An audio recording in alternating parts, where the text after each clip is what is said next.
What's up, everybody? This is your boy Eric from Easy Computer Solutions, and this is Saturday Night Tech Talk. Man, I got a good one for you guys today.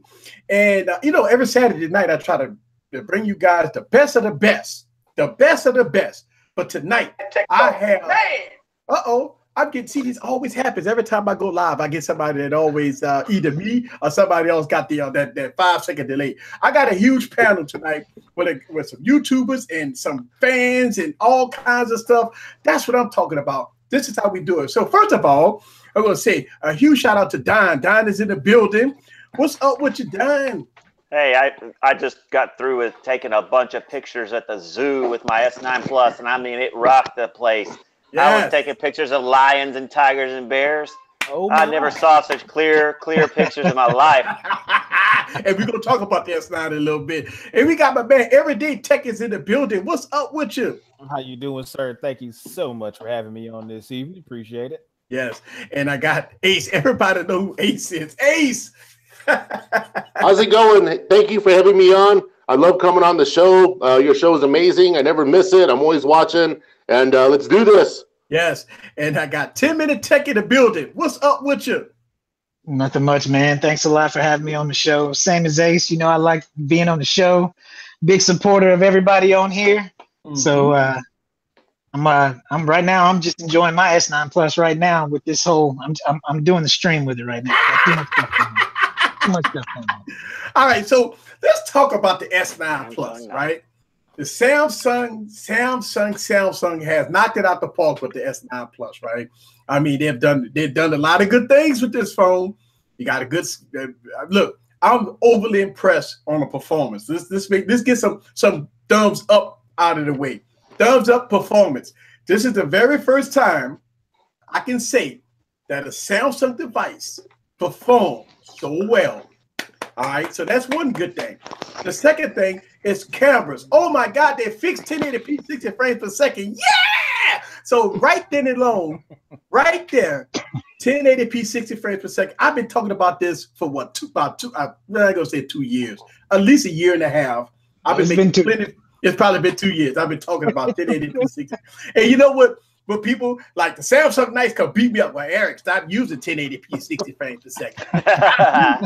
I'm like, for $1,000 phone, I should be able to use 1080p 60 frames per second. Amen. But the Galaxy S9 has fixed that, and that's a good thing.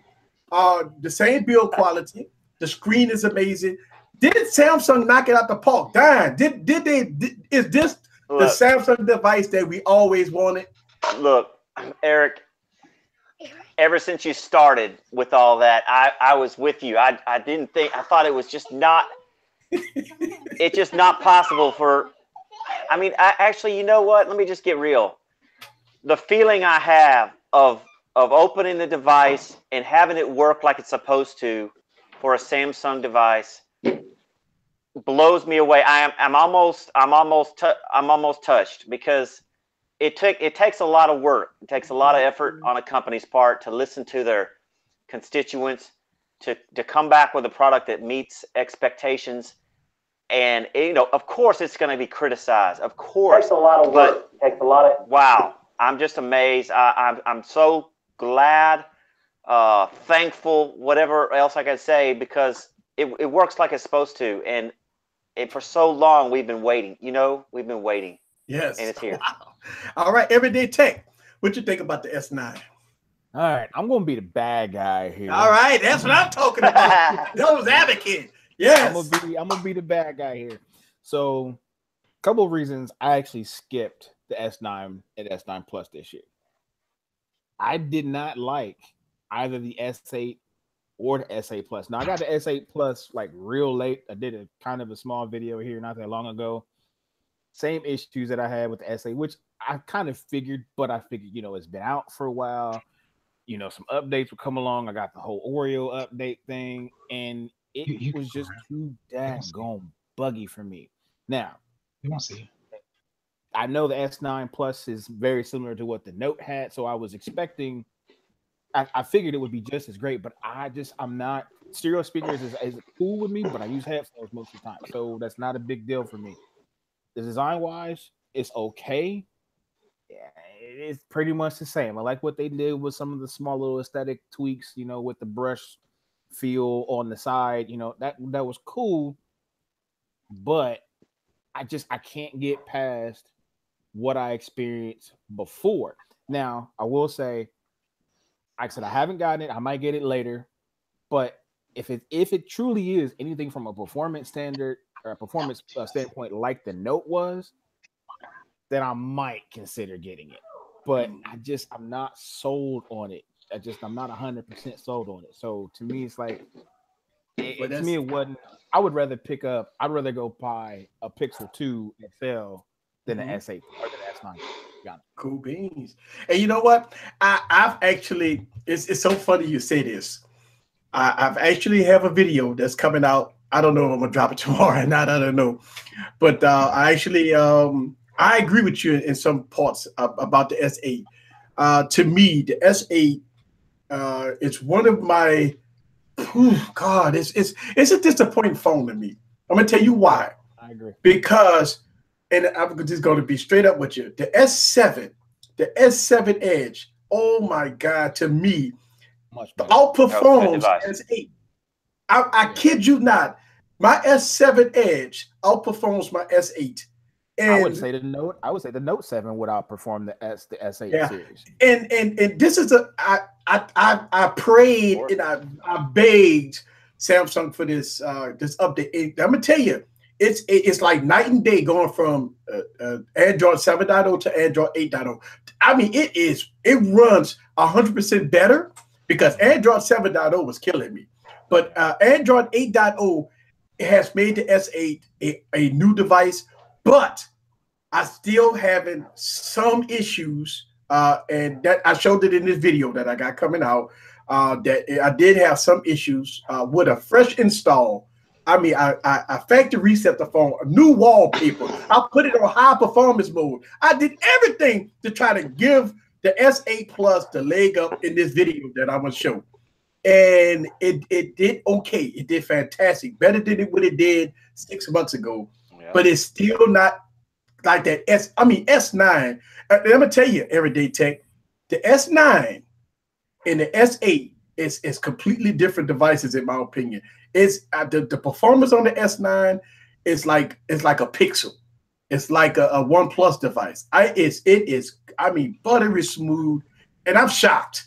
My issue really was that I experienced was, and I'm going to probably attribute it to a RAM management issue. Yeah, I couldn't get past. I factory reset I did my S8. Actually, I had the S8 3 different times with 3 different software versions. Same issue. S8 Plus only got, like I said, once. I could have 3, maybe 4 apps. And at first I thought maybe it was the same apps like Twitter, Facebook, Instagram would always just act stupid.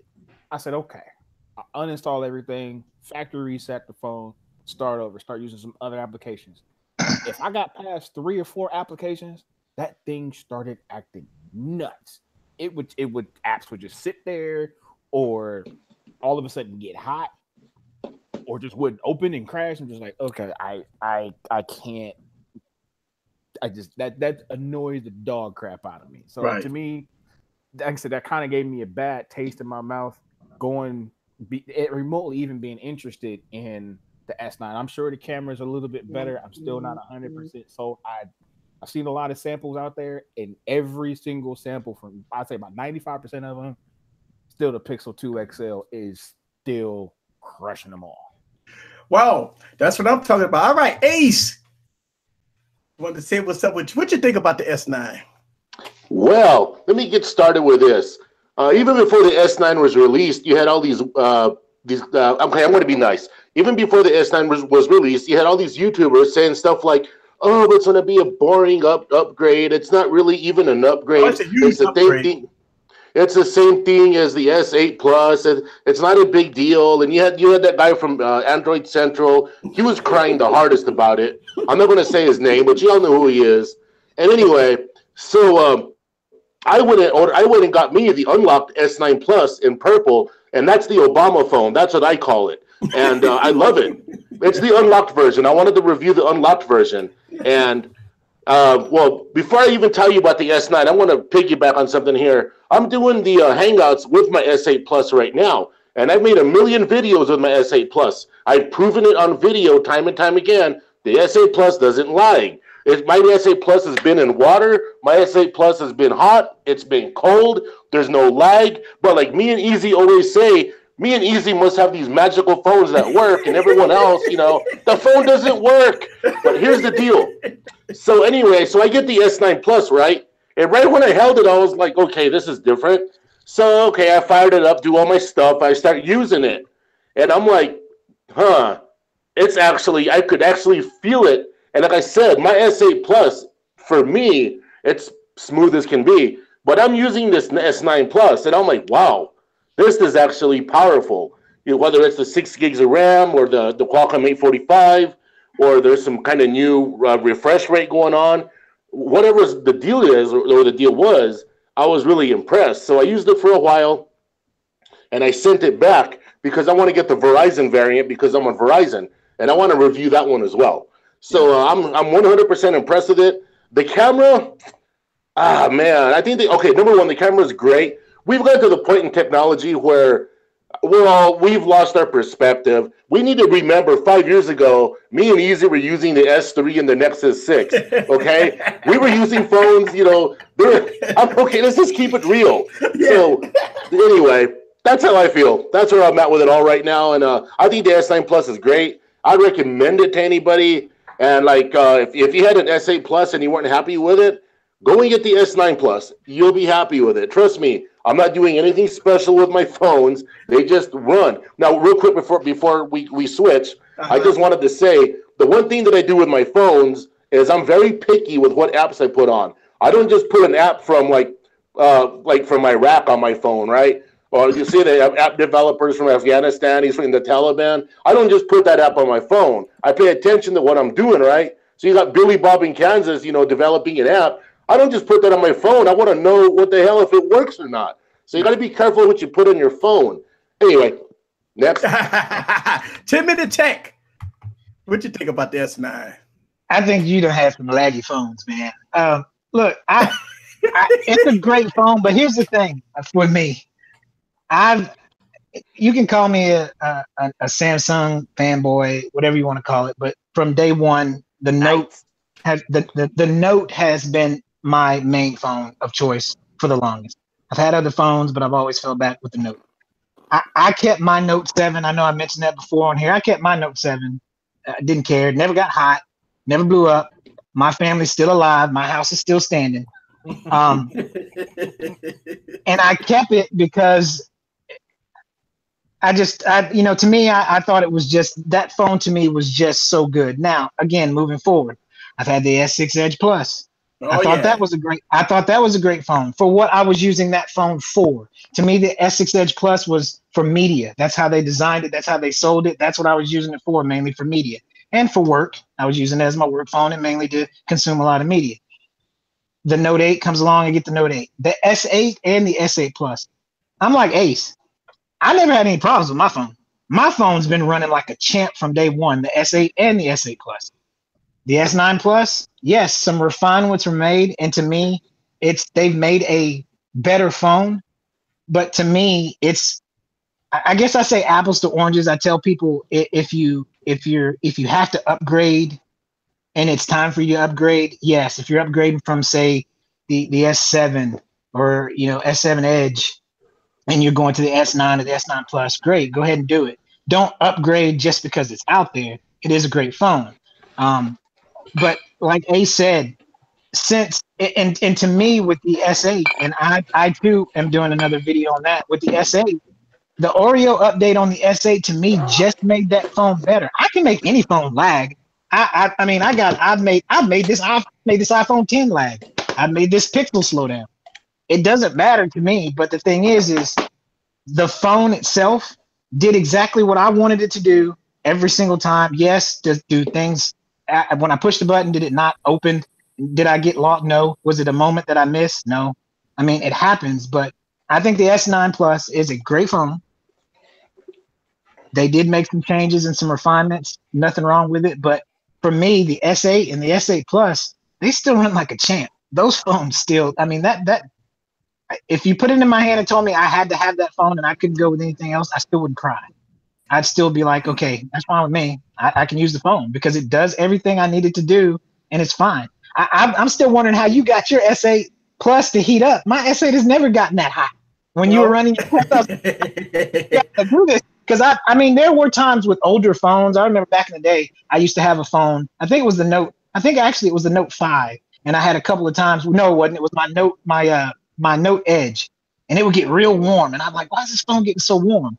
You know, and that was the last phone that I ever had that got warm like that. Every other phone that I have, no matter what I've done, and don't forget with what I do, the company I work for, you know, I've never been able to make any of the other phones that I have run like that hot, but I just love it. I mean, the S9 Plus is great. I still love my S8 Plus. I mean, everything I have, I'm just a tech junkie, but right now, like I said, mine's still running just as good as it was from the day I took it out of the box. Even better now with Oreo. You're right. It's night and day with Oreo. I think Oreo did something to eat all these phones. My Essential phone even runs a lot better than it did before on Oreo. So here's the explanation on how I make these phones lag out. When I do the stress test is designed to do heavy multitasking, to open up multiple apps, to play games, to see if those games is held in the memory, to run it hard. See, the way I do these stress tests, the normal person won't do what I do. But I just wanted to show from a device to a device, whether or not it's a mid-tier or a high-end phone, of me playing high-end games, which all the stress tests that I do is all the same. I use the same apps and everything. So playing 3 high-intensive games and multitasking, running Geekbench several times on it, and stuff like that, and then going back and just hitting the multitask and try to see how fast do that app open. Does it stay in memory? When I'm scrolling, does it lag out? Does it hiccup? Does it stutter? So that's what the stress test is designed to do, to see at what point, at what time does the phone start to get to the point where it start heating up and it start throttling. And I think, and I know what everybody always tell me in my videos, say, well, easy, my phone doesn't do that. I don't know, you got a bad phone and stuff like that. But if you watch the video, the way I do this video, and if you do it exactly the same way that I did the way I did it, running 3 games, got them in the background, multitasking, open it up, closing it, open it, closing it, open it, closing it, then you start seeing some issues with it. But not all phones do that. Not all phones lag. And that's the whole thing. If one phone don't do it, then I believe that most phones should not do it also. But I've actually made the iPhone 10 lag out. But one phone that I did not get the lag out, it's surprisingly the Motorola phone. And that phone got a 600 series processor. A lot of people say, easy, you know, it's a junky phone because it got a 600 processor. But that phone played all the games and it didn't lag out, and it multitasking was good. Now, all the apps did stay in memory, but it did a great job as far as that. So that's the purpose of the stress test. It's not designed to make people believe that the phone is terrible. It's not designed to make people think it's a horrible, the worst phone on the planet. It's designed just to show how good a phone could handle a overload of responses, basically. Not scientific, but that's how I do it. I don't know. Yeah, I mean, I like that. It's just the fact that, and I'm not gonna lie, she's around the corner. My wife could tell you, with what I do at my job and what I have to do with what we do. No joke. The only time I don't have my phone in my hand and I'm on it, the same phone, and I'm on my Note all day long. The other phones I pick up and do stuff with, but the only time this phone is not in my hand is when I close my eyes to go to sleep. And sometimes that's 1 o'clock in the morning. Much, and I know, but the thing is, it's mainly work. But the thing is I'm on my phone a lot, and I do those things on my phone. On the S8 Plus, when I use that phone as my work phone, I had to put our app on that phone. So I'm running the app. I'm doing all kinds of things that these other people do similar to that. Not as hard because they're not gaming as much. You know, they might be, I don't know. But the other stuff that they do. They're wanting to make sure they can do all the multitasking stuff that they usually do, whether it be opening their documents that they always use. The people that we work with, they're running, apps like Word Hard, PowerPoint, and spreadsheets and all this stuff like that. So for me, I've never been able. I mean, again, going back to what I said before, the S8 Plus always did its job for me, because that's most of what the people that we work with and our company deals with. It's either one or the other, as you know. It's either iPhone or usually Samsung. But most of the people that we have now are all, S8 Pluses or now S9 Pluses are getting to that. We have the Note people, but we seem to have more Android users now than we ever had with iOS. So if I can, I just want to just take a step back, because I know like some folks will get completely and utterly offended the fact that I said I did not like the phone. Oh, I didn't like it. But we're not like that here. We're not dealing with those kind of people. You like what you like, man. We all like what we like. I know that. It's just I'm very picky. I've been in and around this industry since like 2 days out of high school in '98. Okay. So I have seen it. I have had 200, 300, 400 phones in my lifetime.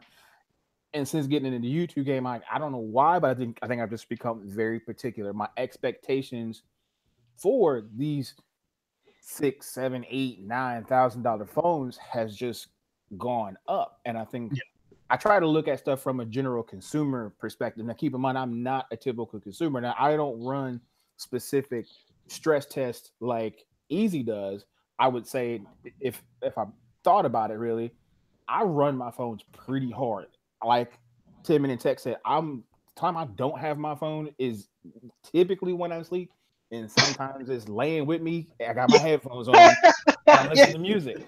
So, I do run, between live streaming all the time, watching 2 and 3 YouTube videos, running clock, always on the go, running app for my job, stuff from my church.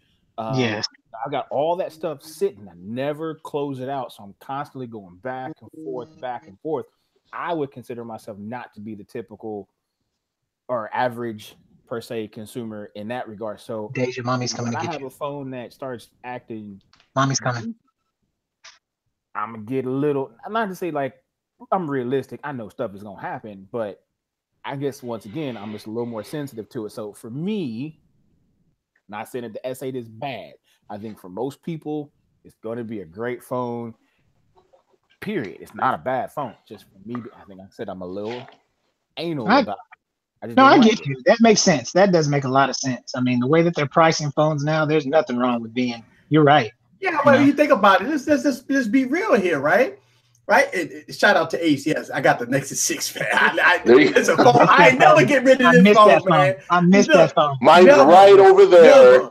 I got ripped off for one of those, man. Let me tell you something, man. If you are a die-hard tech person, this phone don't never leave you awesome. Nobody can see you. It's cut off. Because this phone is running. I think I got this phone running like 8.0 right now. I don't know, but I mean, this phone is a good phone, man. All, no matter what. Anthony, I gave her $20. I didn't get your coupon, so I just bought. Look, we hear everything Tim in the text saying. He said he give you $20. He just said I give you some coupons. God dang, man. That's cool, man. Look, he said he forgot to give you some coupons. Let me tell you what happened. I thought I was muting it, but look, my wife was trying to stick around, and she asked that I give my daughter. I gave my daughter some money. Yeah, so I gave my credit card, man. I gave my daughter some money, and she asked if I gave it to her, and I said yeah, and I said and I couldn't get a hold of you, and I couldn't find the coupon. So I just went out and bought it. I didn't know y'all can hear me. All we heard was coupon, bro. Yeah. I heard $20 in the coupon. Hey, ain't nothing wrong with that, man. Coupons is good, especially if you can save a few bucks. How you run your house? The one thing I want to mention to people, like everyone likes to get caught up in the specs of the phone itself, right? But what you need to do, you need to go to Qualcomm, right? Go to Google, right? Type in Qualcomm 845 and look at the specs, right? And look what this processor is actually capable of. And what you'll soon realize is a lot of these, like Samsung does, they all do it. Whenever someone says the phone's optimized, what they're saying is the phone's throttled. That's what I see it, right? Back in the day, I used to like to put a custom, like right now my Nexus 6 is running, I think, pure Nexus. Anyway, back in the day, there was this one that I used to put on where I could actually just open up the processor myself, right? That's just what I did because I thought it was fun. But a lot of people don't understand that, you know? Everyone likes to throw that word, oh, it's optimized. Whenever I hear that, I cringe. It's like fingernails on a chalkboard. It's like, you don't know what you're saying because it makes people feel good. Oh, my phone's optimized. It's like, well, your phone's throttled. It's like driving a car that could go 150, but they optimized it to go 100. That's what that means. People don't understand that. You need to go on the Qualcomm site, read what the 835 and 845 can do, and then you'll see how you're being robbed. Anyway. So tell us how you really feel. Yeah. So let's move on. Yeah. Let's talk about something that's been coming up, especially in my YouTube channel. I don't know if y'all guys been hearing this. Let's talk a little bit about Huawei. All right, because I make these videos, and the first thing people put in my comments, what about the P20? And for what I know, and for what I've seen, and from the emails that I get from Huawei, the P20 is not coming to the United States. Now, whether that is a good thing or a bad thing, I don't know. So if the P20, what's going on with Huawei? We know that Huawei in the United States is clashing. We saw what happened when Huawei was on stage and AT&T started sending out tweets while the man was introducing the phone, saying that they yanked the cord. The P20 just came out. They said it's the most phenomenal phone on the planet. It got the Kirin 970 in it. It got 6 gigs of RAM. It got the 40 megapixel camera. It's supposed to be the best cameras on the planet. But us in the United States, we would never know. So what are y'all thoughts about this Huawei situation and the P20 and all this googly gob stuff about this? Well, the thing is, I find it interesting that the United States, they're the ones that'll say, oh man, you know, people aren't supposed to be spying on us and China's doing this and China's doing that. But the United States is the one that actually got busted spying on everybody. And they're the ones spying on us, you know? They're over there looking at me, looking at X-Hamster. I'm like, what are y'all doing, man? So I purposely leave that camera open, and I'm hoping they turn it on so they can watch me, right? Because I don't care. Long story short, though, I think it's ridiculous. You know, the same thing with Facebook's being demonized, right? And I'm not changing subjects. What I'm saying is everyone has their selective outrage. Everyone's mad right now. Oh, Huawei, screw them. They're giving information to China. Well, would you rather give information to China or would you rather give information to the U.S. government? Because we all see what the U.S. government does. You got a point there. Yeah. Yep. Yeah. It's like, what's that old saying? Well, the teapot calling the kettle black.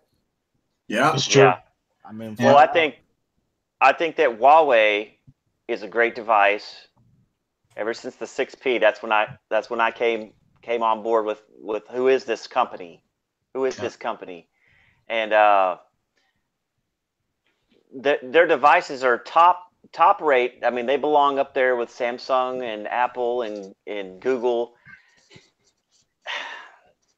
I'm old school, you know, where I like them to prove themselves a little bit longer. Like Google, I'm just not jumping on board yet because I need to give them. They need to do something with their 3rd generation phone or their hardware. It's just really, it's good. It just needs to get all those kinks worked out. So wait, what do you mean you're not on board with Google? Aren't you running an Android phone?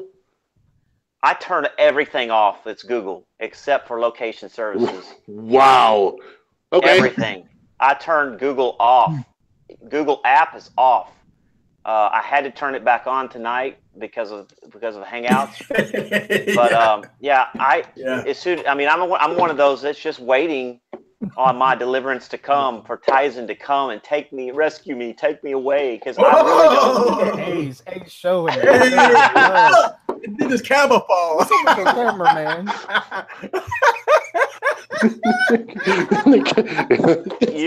You can't flush the toilet without Google now. Yes, you can. What do you do? Google toilet. Yeah. Okay, Google, flush my toilet. But some people are wondering, you know, about how. Oh wow! Is there room for a third? Is there room for a third party? A third competitor, and I think there is, and I agree with Ace that, you know, they need to open the doors. But I won't go so far as to say it's totally ridiculous, because there's always things that we may not know. Well, he had a point about, what Edward Snowden showed us about what the American government does, but there's this confusion about what China is wanting to do. And so, I don't know, maybe there's some more stuff that we don't know about. I don't know. But I do think the quality is top notch. They should be over here competing. I'm sorry that they're not. I would love to have their phone, but seriously, with the way Samsung is doing right now and Apple's continuing to do right now, I think, and even Google, I think that we have enough quality players that we're not going to suffer too much. Having said that, I feel like we're missing something because everybody else gets them and we won't. The Huawei. Well, the thing about it, let me ask you this question: would you pay $1,100 for a P20? Not even close. But see, I thought the P20 was supposed to be their other flagship that was a $700 range. I didn't know the P20 should be this high. Yeah, no, P20, I wouldn't pay that much for a P20 because the screen is too small, isn't it? Isn't it smaller than the Mate 10? Well, it's a 6.1, I believe, 18:9 aspect ratio. You got the Kirin 970. It has 6 gigs of RAM. I think you're paying for that design. I mean, don't get me wrong, the design. Oh, it's sweet. But for $1,100, isn't that the Apple price? I mean, that's way up there. We was complaining about Apple with the $1,000 iPhone, and here we got the P20 for $1,100. But I think the difference between the two, though, is you talking Apple versus Huawei. So, yeah. but I think had everything, and I think there was a threat.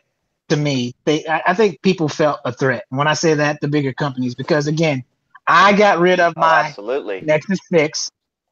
What? I got rid of for the 6P.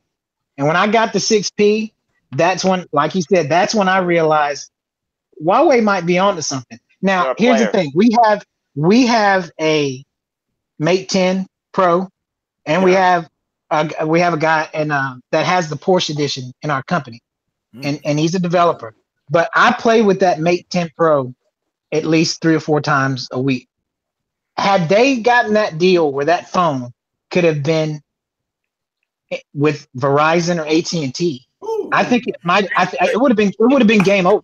I think it would have been game over, because then people, I know what we say. I know what these guys do. I mentioned it when they go and you go into AT&T, what phones that they get paid to push. Those guys push certain phones when you go in there.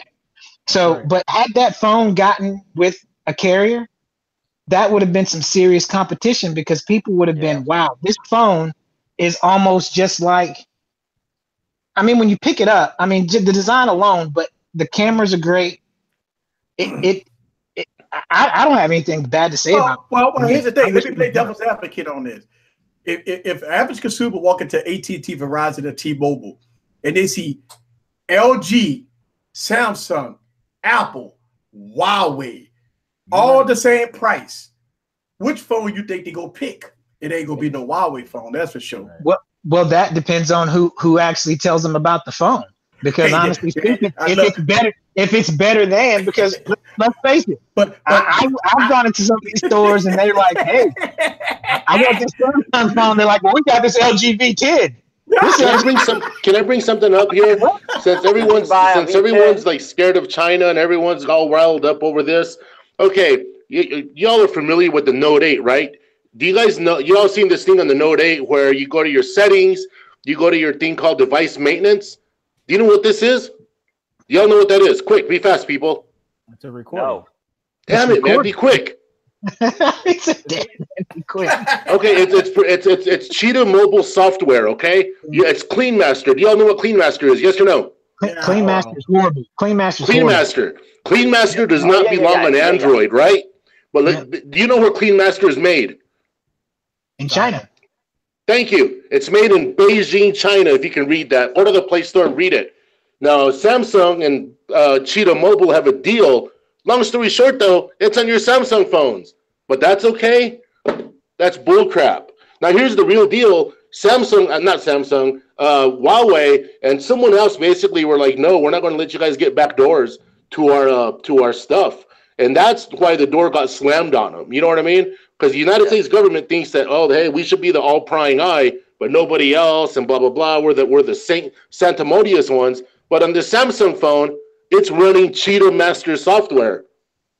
Well, isn't it that in the United States, the chips that people have to use into Snapdragon processors also with the United States approval modems. So That's when right. the Kirin processor is not approved in the United States, well, I mean they got Kirin. I mean they got phone. See, that's the slippery slope. We got the Mate 10 already sold in the United States, right? And they got a Kirin processor. I mean, we got phones that been down here for a while. They got Kirin processors. We got MediaTek processors. So I don't understand. That's where the problem come in there for me. That we already have devices that have been sold in the United States for the last couple of years with Kirin processors in it. So what's the big deal, right? I think the issue. Some of those processors have licenses, like certain licenses that are licensed for the lack of terms. But like for example, when the S6 came out, that was a great running phone with that Exynos processor. Mm-hmm. Now everybody wants the Samsung phones to run the Exynos processor in the United States, but Samsung was like, no, we're not going to give you the code. Kind of like how iPhone doesn't let the government go into your phone, and that's good. The government doesn't need to, because once they crack one phone, they'll crack them all. But anyway, and that old saying that says if you don't have anything to hide, blah blah blah, that's bullcrap, man. You have everything to hide. But anyway, I digress. I was going to say, I agree. Behind any big company, organization, at the end of the day, it's usually like two dudes sitting at a table who gonna cut the check. If you want to play in this game, you got to cut the check. And information, it's not so much about dollars and cents anymore. Like Ace said, it's information is power. Information is the new currency in the governmental backdoor electronic technical world. Cash, but if I know information about X, Y, and Z, I can play you, or so I think it's probably a combination of some money that ain't been passed off to play on, not to be able to play at the table, or sit at the table with the big boys. And then carriers were kind of probably lightweight punked out by the fact that, okay, well, wait a minute.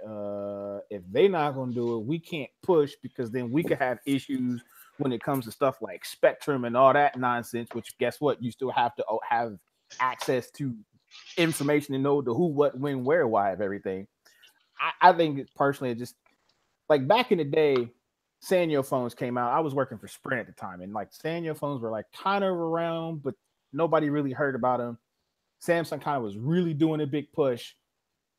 Sanyo was already established, but then all of a sudden, what happened? Sanyo phones just disappeared. All of a sudden, why? Because I think Samsung had the cash to play at the table, plain and simple. And what benefit, like Eric said, is what Huawei have. What real benefit will Huawei have if you got, like you said, LG, Samsung, and Apple at a display, regardless as to how much a salesperson was being sold or being paid to sell something, the consumer, all they see on television are those three big brands. They're not going to buy it. Let me ask you guys a question, if you don't mind me breaking in a second. Yeah. Well, what this was kind of along the same lines, but why do you think Amazon got out of the smartphone business? Could it have been something to do with, because we know Amazon's got money. They had a bunch of people working for them who just, at the end, they just all walked out, or Amazon fired them, but they were developing that Fire phone. Remember that Fire phone? Yeah. I remember that. Yeah. Why do you think they got out? They could have been big player, just like Google jumped in. Google jumped in after being Google, internet search for so long. They jumped in the hardware business. I'm just kind of perplexed about that. I might have an answer to that question. It's because, like Samsung and Apple, they take care of some big YouTubers, right? Or some big publications. The spam and the talk. This is the best phone on the planet. Oh, please buy me now. See, when you got that stuff going on and you got the big players involved, Amazon, to me, the way that Amazon phone was displayed, a lot of YouTubers really dogged it out, said it was underpowered. The cameras wasn't that great. They didn't like the OS. They didn't like the App Store, so they dogged it out. HTC Ultra, the same thing, right? So I think what Amazon did was Amazon felt that since it wasn't a good phone, they pulled back. And it wasn't selling. I mean, look, Amazon probably could sold the heck out of this phone if they would have stayed in the game. Because to me, they only released 2 phones and they just got out the game. I think that it takes a little more than 2 generations to compete with Apple and Samsung. So I think if they would have stayed in there and put, us techies and YouTubers, they all talk about specs. Listen, I got phones, man, that runs great on low-end processors, man. So the spec game is for the geeks.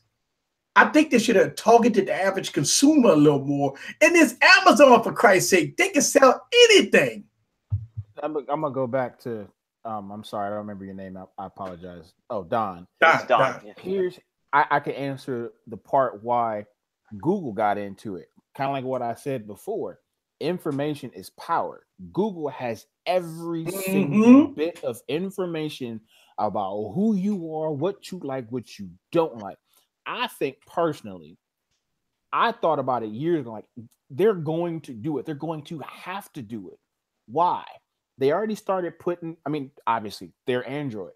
Why wouldn't it make sense for them to give people the purest opportunity, the purest of what they have, their vision of what the Android operating system really should look like, and at the same time have all your information, so that way they can cater anything and everything to who you. They didn't have. They had. I mean, they also had the financial part of it too, but they had the information on what you like, what you don't like, more than anybody else. Everybody's phones back when, well, I think technically still like Siri is still pulling stuff from Google at one point. They're getting everybody's information. What I said before, information is power. Now, as far as why Amazon, I think Amazon backed out. Like Eric said, yeah, that phone got bashed from day one because it wasn't, like he said, people weren't, they were paying to play, bottom line. But I think Amazon realized, okay, maybe this isn't our forte, and it's okay in a business situation like that. Maybe this ain't what we play at. Let's make our money elsewhere. So I think it was a combination of 2. And like Eric said, yeah, they probably, if they'd done 2 or 3 generations, they probably would have been good. But I still don't think they would be as well off as Google has, because why? Google had all the information that they ever needed from day one. Amazon would take forever. Yeah, because you remember Amazon didn't have, at that time, Amazon didn't have all the information gathering, data mining yet. They didn't have the Amazon Echo, Alexa. No. But you know what I would have done if I was doing that Amazon phone? We all, at the time when they released that, everybody had Amazon Prime, right? Prime was the big thing to have. I would have gave that phone away, had people just sign up, maybe paid them extra and just throw them that phone to see if it would even work. But instead they charged, what was it, $600? They charged too much, and they didn't even, I mean, look at what was it geared towards anyway. Their Kindle stuff, they go through something else. If you're using the Kindle software, they don't even manage that. That's not even managed by them. It's like a third party that even controls that. They don't even control it. So yes. And I want to give from the beginning. I want to give a huge shout out to Derek Floyd. He always comes through every week with the super chat. Thank you very much. Super chat is wide open. If you like all the stuff that we do right here every Saturday night and every Wednesday, go on and donate to the cause. It all go back to the coffers to try to make this happen, because it takes hard work, a lot of infrastructure, and a lot of cash to make this happen. $20 in a coupon. A lot of people be thinking. Look, a lot of people be thinking this stuff is like, it's free just to do YouTube every day of your life. No, it ain't free. Money coming out of we got bills too. Yeah. No, we got bills too. Yeah. Yep. But going back to, and look, shout out to Robert Clark. He said, "What's up, crew?" Eric sipping. Yeah, I'm sipping, and I'm having fun. This is a holiday weekend. Oh, shout out to the holiday weekend, man. I mean, it's Easter tomorrow, so for everybody that's done doing the with this 2-week or 3-week fasting, that people that want to eat now, I believe you can eat, right? Right, so I think after Good Friday, everybody like stomach is empty and thirsty. So I think most people is kind of indulging themselves tonight. But absolutely, look. Here's the thing. This is what I see what's going on in the tech world. You got two kinds of things that's going on. You got influencers, right? That's influence the tech. They're not tech reviewers. You have YouTubers that's influencers that influence you to tell you how good a product is. You got to buy this product. This product is the best thing to slice bread. Then you have YouTube tech reviewers that give you detail about the product, whether or not it's good or bad. Give you a detailed analysis about that product. So you got two different types. And look, believe me, none of y'all on this panel, and including me, we not influencers. So we not that big yet. But I think it's important for us as YouTubers, as tech reviewers, to make sure that we get the information out there. And I know that it's hard for us because we all low on the totem pole. A lot of people like, easy, you got 19,000 subscribers. What you talking about? No, I'm still low on the totem pole. I promise you that. It's very difficult for us to get out there, the information out there. But we still try hard. We work hard. We get that information out there, even though I get beat up and y'all get beat up on YouTube a lot. But it's still good to get that information out there, to tell people the truth about the information, right? About a product, whether or not it's a phone, tablet, computer, whatever you're reviewing. And you know something easy? I'm going to piggyback on something here. You mentioned getting beat up, right? So basically, I'm curious. So like, say your channel gets really, like, your channel is huge, right? So you get us little guys, our channel gets bigger and bigger. I'm noticing I'm getting more comments, right? And some of the comments are crazy. I'm like, oh my God. I don't even want to read the comments now because there's just people on there saying bizarre stuff. I'm like, what the hell are these people, like savages? Like, I don't get what it is. You know what I mean? Ace, so it's I can tell you, Ace, I average every bit of 200-300 comments a day. All right. Hundreds of comments a day. And out of 300 comments, I get at least 70 comments or maybe close to 100 comments is cursing me out, calling me the N-word, calling me out of my name, calling me stupid, telling me I'm the worst tech reviewer on the planet, telling me I need to watch other YouTubers, telling me this, telling me that. Listen, my notifications never go off. And this is, look, this is some of the things that y'all gonna witness once you get big, or once you get bigger, is the comments of savagery. And people are internet gangsters. They're behind the keyboard. I can say this because he ain't gonna touch me. See, that's the thing. People say this behind the keyboard because they can't say stuff face to face. So they can call you, oh, F you, you effing nigger, and all, you know, that type of stuff. And I deal with that a lot. I get called the N-word a lot. I couldn't believe this. I'm like, you gotta be kidding me. Right.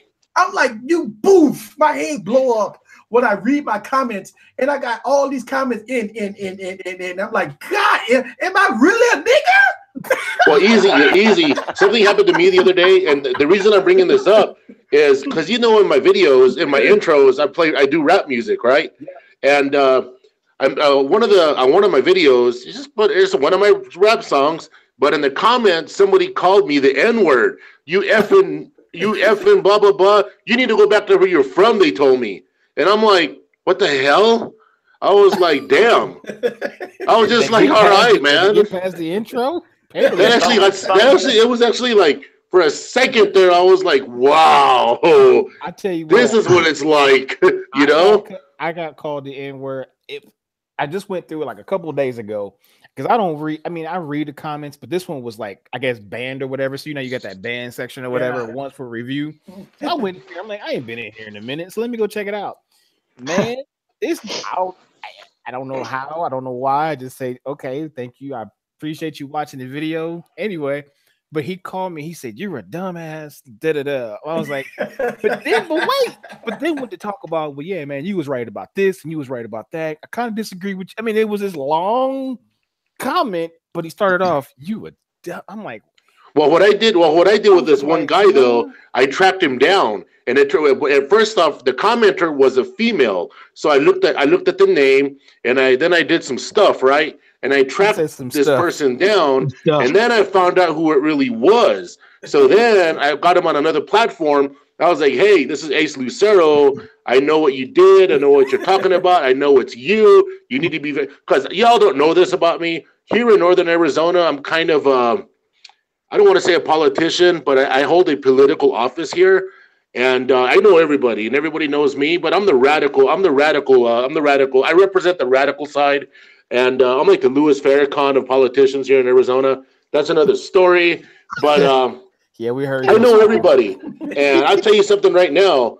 I find out who people are quick. And because I can go to Flagstaff, I can go to Camp Verde, I can go to Kingman, and everyone's like, hey, what's going on? It's good to see you again. So that's what I do here. So ladies and gentlemen, I just want to make a public service announcement to the folks in around Arizona. Ace Lucero will find you. Please, you mind shut. Better yet, turn your computer off, have a Coke and a smile, and sit your tail down in the corner. Because it's not hard to track certain people down, because people ain't too smart, man. People will try to use their wife's account, and that's how I tracked this dude down. I was like, you dirty son of a gun. I was like, don't you use that language again? I know who you are. I'm going to tell your whole family. I said, and I'm not. And a lot of people are afraid to lose their jobs. A lot of people are afraid to, like, I'm not. I'll say anything. I'll do anything. I don't care. People get fired. I will die a free man before I die a slave.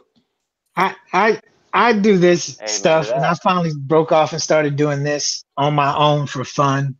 At the beginning of the year, after writing reviews for other people, and I knew eventually I would get some, but I spent 20 years in the military. I got thick skin, so to me, I see that stuff from behind the keyboard, people putting that in. I mean, I got one, it was worse, and I edited the best I can, but my first few videos, easy, that I started doing, you see my hand. Some guy told me that he didn't say black hands. He just said I had bigger hands. And I didn't even know. My daughter didn't even know what that meant. She was like, well, what kind of hands are you supposed to have? So, I mean, I was like, but I just blow that stuff off to me right now, because at the end of the day, you're going to have people out there that do that. I used to see that on your page. I used to see people do that all the time. And the people that do that, it's what it is. At the end of the day, as long as they ain't on my front yard burning a cross or messing with my family, I could give two whatever's left, because that doesn't even bother me anymore. I mean, I just delete the comment and move on. Let's answer the question. I'm sorry. I was real quick. Something Jay Will said. So shout out to Jay Will. I mean, I've had conversations with him before. Two quick things. I made a video about some comments I was like real pissed off about. I'm like, just flat out. So really, if you were a new YouTuber, you're small like myself, first and foremost, don't take it personally, because the internet game is sitting and they just doing what they do. 9 times out of 10, they never do it to your face. But something Jay Wood said that is very poignant. It's not what they call you, it's what you answer to. Exactly. And exactly. The internet to people. I ain't trying to preach to you. I'm a minister, but I ain't trying to preach to you. But that's just fact. I have had some times where in that moment I respond in a negative way. We're human, but you gotta develop thick skin, laugh it off, look at it as. One dude made a negative comment. It was like kind of bad, borderline, racism. And all I said was, well, thank you for watching my video. I appreciate it. Yeah. Thank you for making my view count go up. I do that now. Everyone I can answer now. I do that. Thanks for the comment. I don't care what it is. Thanks for the comment. And I keep on moving. I know they look and go, what? What? Yeah. Thanks for the comment. So I want to answer a question. Let's see. Ronald said that, should I spend money on the VPN? Now, that's a good question, because I use VPN, which is a virtual private network, and it all depends on what you want to use VPN for. So somebody always asks me these questions about VPNs. It all depends on what you want to use VPN for. Now, usually, like when I used to work for AT&T, on our iPhone, we had to log into the VPN to see customers' information. All right.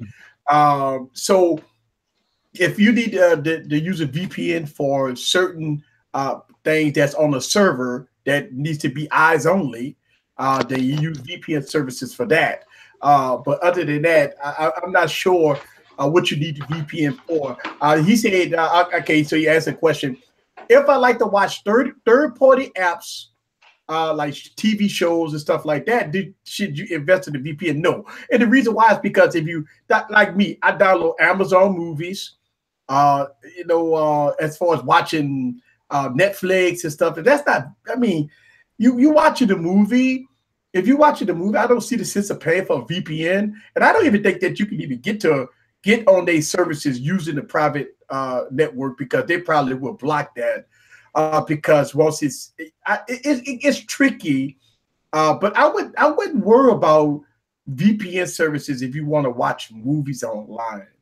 That VPN is for sensitive information. If you need to log in to get sensitive information as far as your social security numbers, people addresses, and stuff like that, and that usually a big corporation will have you log into their server via VPN to get that sensitive information. Yeah. So that when you talk about VPN, and I log into a VPN all the time, but most companies let you log into a VPN to get certain sensitive data.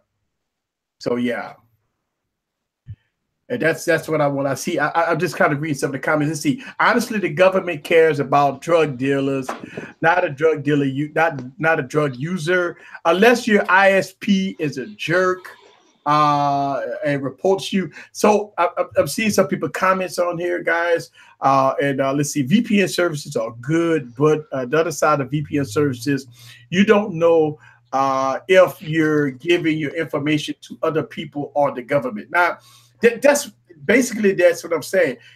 When you talk about VPN service, usually big corporations will have a VPN on their server that an employee will log in and get that sensitive information off the VPN. Now, I remember having, like, people give you work phones, like and the work phone has two different type of situations. You have work phone that's logged into the VPN. You have work phone that has your personal stuff. A lot of big corporations don't like you to have personal information on your phone, right, and then try to be on the VPN at the same time. Yeah. That's a no-no with big corporations. Yeah. Either you gonna have a work phone and another phone that's gonna be a personal phone. This work phone, they don't allow you to put apps on there. They don't allow you to put nothing on there.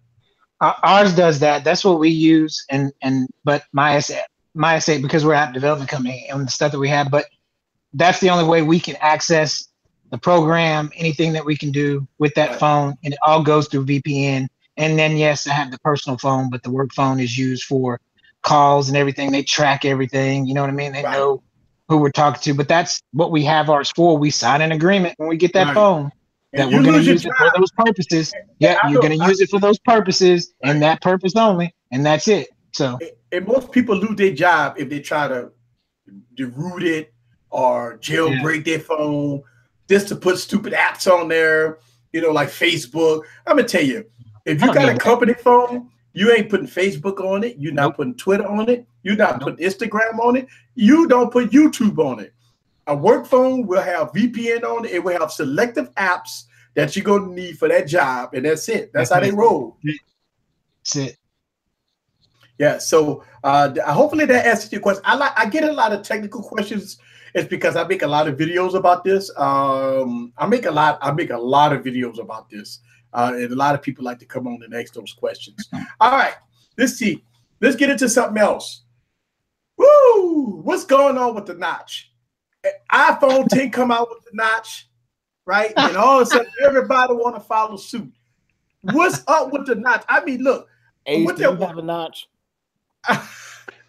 I just made a video about the notch today. Here's the deal. Everyone's tripping on the notch, right? I was tripping on it too. I got a notch a little bit here. I was a little freaked out about it, but then I kind of thought about it. Yeah, I really don't need my look, let me show you guys. I don't need the display to go like way up there like that, but I don't mind if the display goes a little further down. But either way, you're going to have, we're not at a point in time yet where we're going to have stuff underneath our displays, or yeah. So the notch, it just depends what you want. It's almost it's a I don't know. I don't want to say it's a necessary thing because it's not. This is a Note 8. And the S9 doesn't have it, but I'm predicting the Samsung Galaxy S10 is going to have a notch. Yeah, I'm thinking that Google Pixel will have a notch. We heard that the OnePlus 6 will have a notch. ASUS, did you see Asus keynote address? You said ASUS has a notch. Yes, ASUS. And look, they say their notch is 30% smaller than the iPhone notch. And then here we got Huawei come out with a phone with a notch. LG, LG G7. Yeah, but everybody's got the notch. But I mean, I know Apple came out with it first, and I had the 10. But the thing is it was a purpose behind it. I mean, I don't want a notch just to say I have a notch, but the reason Apple created theirs was for a specific purpose. There's already an app out there now that if you get the notch, you can take the notch away if anybody has it. You can get a normal looking phone, but if it has a purpose, then isn't it a central phone with the first phone with the Cyclops eye? Actually, I mean, don't hold that thought. Oh boy, here he go. You go and get the central phone. Isn't it central phone? The first phone with the Cyclops eye. That was the first phone with notch, right? There was a phone, and I can't remember what it was called because Jay Will talked about it too. As soon as he said it, I remember it. There was a phone. It was a Chinese company that made a phone with a notch. Now it wasn't that small. It was very similar to what Apple did, but the Cyclops. You don't leave my phone alone. We still love you, man. But I mean, Apple just made it. I just don't think that it's necessary. That's all. Case in point, look at Samsung. I mean, it has a purpose and it's useful for what they're trying to do. It makes sense, but it's just not necessary. And so why everybody's jumping on in this bandwagon? Well, I'm gonna tell you why. I had a live stream and I had Miriam on the live stream. It made a lot of sense. It said because it's a marketing thing. The notch is a marketing thing. Everybody that's bringing on the notch is because of the Apple. Apple is known. So if you got somebody walking around with an Android phone with a notch and they don't like iOS, they're like, ooh, that's like an iPhone 10. Ooh, I need to buy that. It's a marketing term. It's marketing. That's why Android P will implement the notch. But Apple's had a purpose. That's the point. It was a purpose. This Cyclops eye, they were trying to do a purpose. But that's a camera up there. It's a camera, but I don't want this to just have a notch for the sake of just saying I got a notch.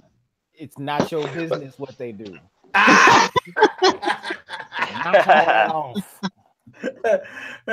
So I mean, at the end of the day, we will see a lot of phones with notches. This is going to be the new trend for 2018 and going into 2019. We will see notches. We will see the notch. Just like look, Samsung could go on and play these commercials with everybody walking around and got the notch and the guy walking around with the notch, right? Samsung could do that until the Galaxy S10 come out, right? And then they go have a notch. I mean, I don't know. A lot of people they embracing the notch. Like, we have to embrace the notch. The notch. Oh my goodness. That's like walking around with a 6 toe, knowing damn well you don't like it. If you don't like it, take it off. I'm sorry. You. This is where I give Samsung 100% props. They showed that you can have the purpose of a large display is to be able to see on that large display. You have the iris scanner that works. They tweak the software with the S9 and S9 Plus, so you do facial recognition and iris scanning at the same daggone time. There's no notch. It's funny you bring that up. You know what I'm saying? It's funny you bring that up. It's funny you bring that up because I've noticed a trend lately with Android people in general. Because I come from the Nexus world, correct? And I'm noticing it's happening a lot with the Pixel people, right? There's not. It used to be like this deal where people wanted to like do their own thing, be together, not the same, the way it's supposed to be. But I'm noticing, and it's happening with Samsung too. It's like you got these people that are like, well, we're going to do it the Samsung way, and this is my Samsung phone, and I got the Samsung launcher, and Samsung, and the Pixel's the same way too. You got these people, and they don't quite get it, and it's there's a lot of tribalism going on right now. I mean, there always has been, right? Like the fanboyism, but it's getting to the point now where it's like, and I think Android people right now are really. It must be a new generation of Android people or something, because that sense of creativity is going away. Because everybody loves saying, oh, you don't need to root your phone no more. You don't need to do that anymore. And I disagree. I think it's good to be able to do that. I think it's good to know how to do it. And like with the S9, roots already come out for that. You know what I'm saying? And that's a good thing to be able to do. Because we don't want to just be dummies sitting in our rooms playing with our phones, not being able to tweak the software. That's stupid. Anyway, that's how I feel about it. I agree. Yeah. So we got Ronald Martinez got another comment up here, and which is the best budget 4K 65-inch TV? Let me know. I'm on a budget, so let's go. I'm gonna tell you the budget. I think what's the budget? Because what's the budget? Yeah, I mean, what's the budget? Because 65-inch 4K TV. I won't go as low as Vizio. That's it. Either gonna be a Samsung, LG, Vizio. I don't know about nothing else. No, I just wanted to make my appearance. That's my daughter. Sorry, she dropped in. Daughter. Hey, how you doing? Coupon. Hey. She got the coupons. You got the drink. Did she use the coupons? You better be using the damn coupons. That sounds like a nice little phone series right there. Yeah, $20 in coupons. Yeah. So, let's get into this for a second. Let's answer this question. 4K TV. What is the budget? I mean, when you talk about 65-inch 4K TV, are you talking about $700? Is the budget $1,000? What's the budget for a 4K? Just get a Samsung one. Just do it. Yeah, you won't be sorry. Yeah. I mean, look, a 65-inch 4K Samsung TV gonna cost you about $4,000. Not that serious. Not that serious. Not that serious? No. I'm sorry. I got kids. They clumsy, and I love them. No. Okay. Here's my thing. Remember back in the day when your mama or your grandmama had that big old TV, that was like 4 feet long, 4 feet deep. Yeah, your experience changed a little bit, but after a while, what happened? It just blended in. It never really changed. You got used to it. I don't see I don't watch a whole lot of movies. I don't play video games. Call me boring, but I don't see the need for a 4K TV. First off, with most stuff, I ain't even streaming in 4K. Hey, but look, wait a minute. I'm gonna be devil's advocate. In my man cave, when I'm watching the Saints in Atlanta game, I want a high-end Samsung TV. I want to see them boys. I want to see every detail of that football game. When I'm in my man cave with my boys popping off a Heineken, I want to see everything in my man cave. Now you don't. You did not want to see what happened at the last Saints game in 4K. You did not want to see that. You did not. Don't even lie. Too close for coming. At Walmart, a 55-inch Samsung TV is only $598. I'm looking right here. Okay. They got a 65-inch 4K TV for $449 made by Skeptor or somebody too. So well, there you go. It might last you a year, but that's a year.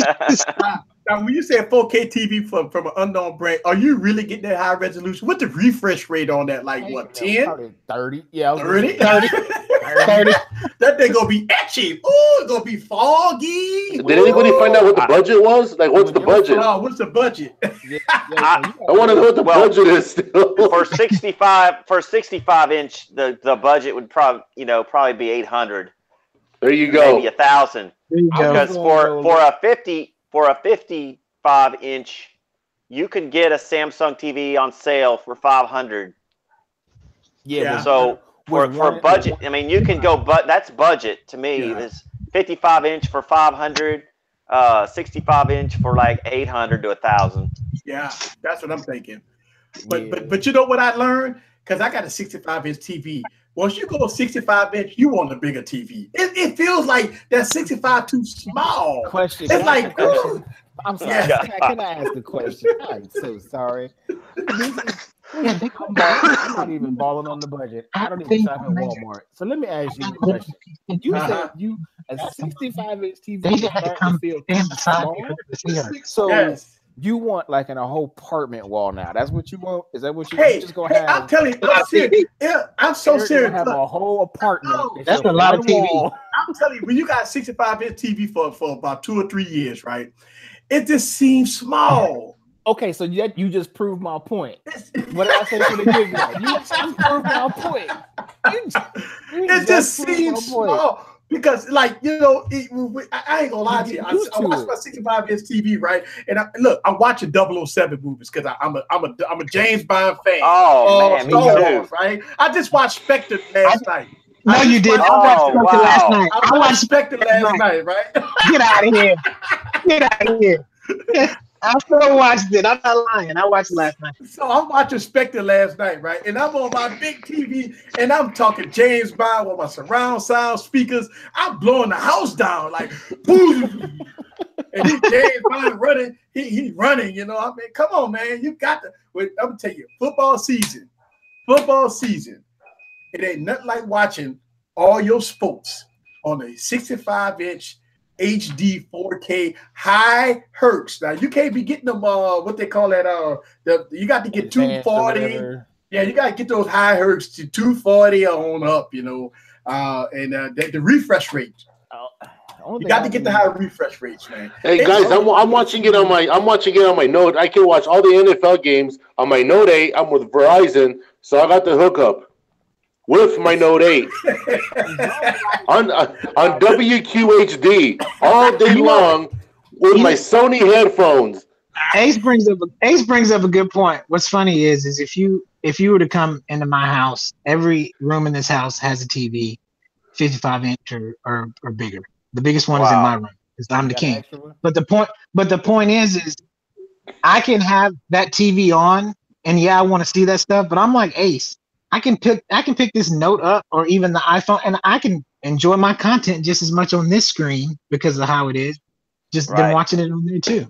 You know, I gotta tell you something funny about that. About 2 or 3 years ago, it might have been in 2015. I decided that I was going to force myself to do everything on an Android phone, right? And I think back around that time, I was using the S6, and I actually taught myself how to do everything.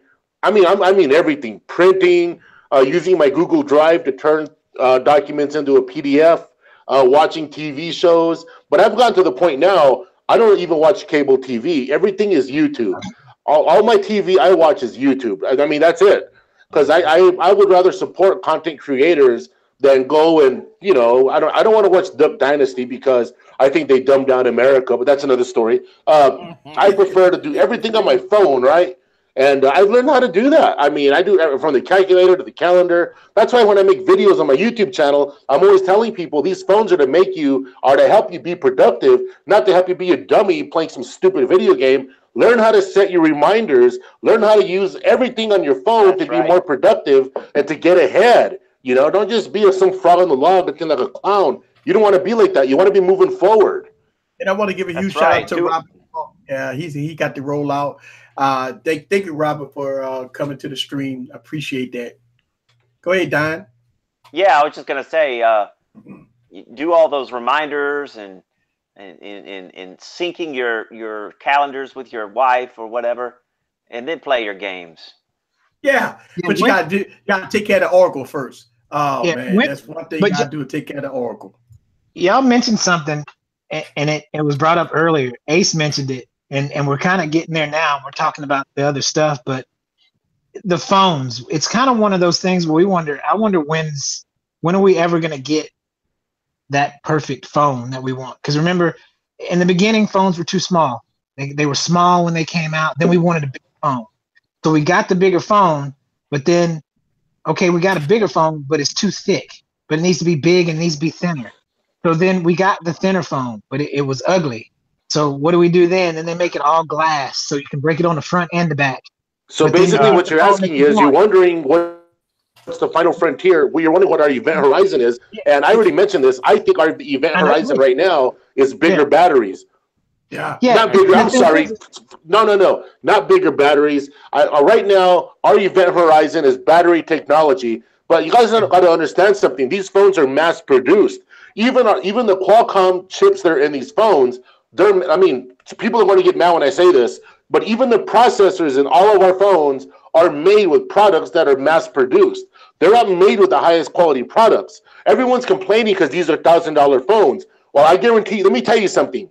If these were made with high quality parts, these phones would be $2,000, $3,000. They have to mass produce these. Same with the battery tech. The technology is out there right now for us to have a phone that'll just run for weeks. But that would be like a $4,000 phone.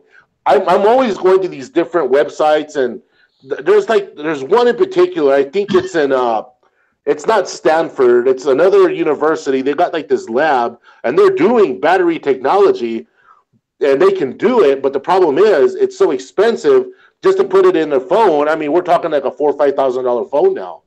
But I think that's one of the other. Oh, I'm sorry. Go ahead. Go ahead.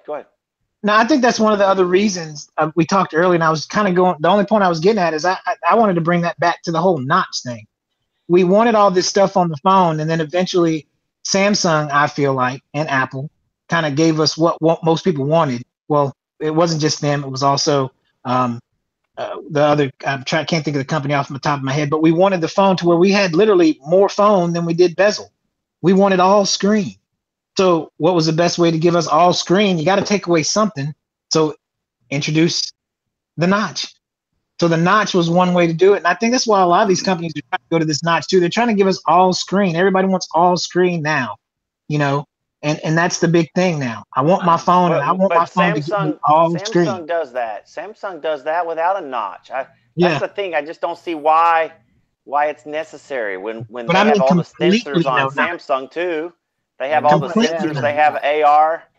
Yeah, but if you look, and I had to go back to this phone, the speaker on this phone is embedded. It's literally this phone. If you looked at this phone, you'd wonder where the speaker is if you didn't look close enough. Oh, is that what? That's what it is.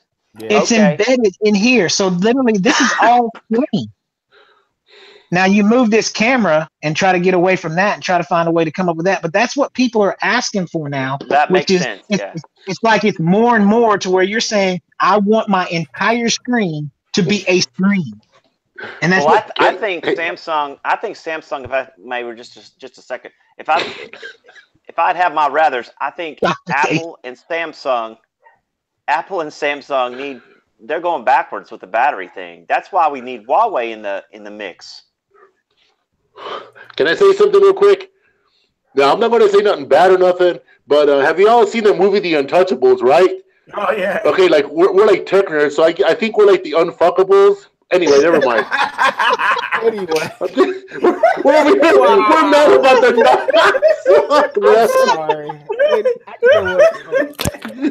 We're the unfuckables. You totally jacked up my whole thought process. Yeah, Techno Unique's just mentioned it. It's the Mi Mix. The Mi Mix was the one that came out that kind of started this whole bezel-less craze. That was the phone that started the whole bezel-less craze. Well, not really. If you go back, we got to go back to the shop. Aqua's Crystal. Aqua's Crystal. We got to go way back. But the implementation of it in the Mi Mix, I give you that idea. But the implementation of it in the Mi Mix was the one that got everybody like, whoa, what do we need to do to get on board with this?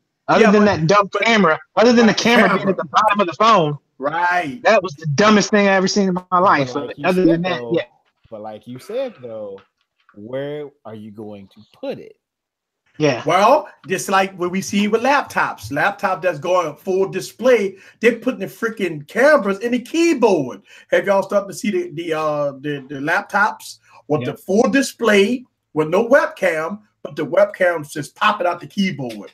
They've got a phone that it does that. It pops the camera out. There's no, it's all screen. Yeah. You push a button and the camera. But see, that to me, like that looks like something that wear and tear over time. When does that battery stop? You know, whatever it's using to raise that up and put it down. When does it get stuck and doesn't work the right way after a while? And it's slow. Yeah, and it's not you ain't gonna get a world star moment out of that thing. Literally, you'll miss everything on that. You'll miss everything on that. So as we talk about Android, right?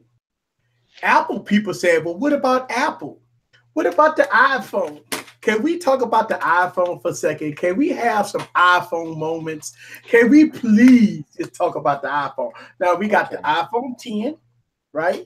But they're supposed to come out with a bigger iPhone, right? So they're going to have a bigger iPhone. It's supposed to be big like this, but it's going to look like that, right? It's going to be big like this, but look like that. Big like this, look like that.